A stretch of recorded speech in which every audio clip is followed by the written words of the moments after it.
With over 80 million followers, it's his favorite social media platform. But POTUS and Twitter aren't on good terms right now after they fact-checked him for the first time. Today, Trump threatened to shut down or regulate social media companies after they placed that fact-check label on the president's tweets about mail-in ballots. For years, people have called for social media companies to debunk misinformation. 10 Tampa Bay's Candace Aviles takes a deeper dive into why now and what the fact-checking looks like.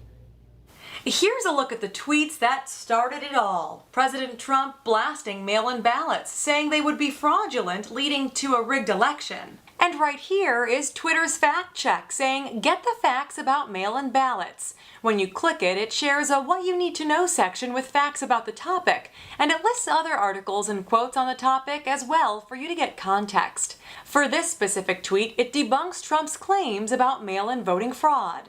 Let's take a deeper dive into why now and why this is important. First, why now? At the beginning of the year, Twitter announced that starting March 5th, the company would begin labeling tweets with misinformation to help provide context so people could read facts on the topic. This decision came after the company asked thousands of tweeters from around the world to help them develop a new policy. The feedback showed tweeters wanted more accurate information, and they wanted misinformation labeled to help distinguish between fact and fiction. They also asked Twitter to remove harmful content and to discipline or suspend accounts that share misleading information. So why is this important? Social media giants have been criticized for not doing anything about misinformation spreading on their website for years, especially after the 2016 election, when Facebook news feeds were bombarded with propaganda and inaccurate claims. And while a simple flag like this, educating people on mail-in ballots, is a small step, it can make a big difference with someone who has more than 80 million followers. Twitter says their new fact-checking policy isn't perfect. But if you think they've made a mistake and flagged something in error, you can appeal on their website.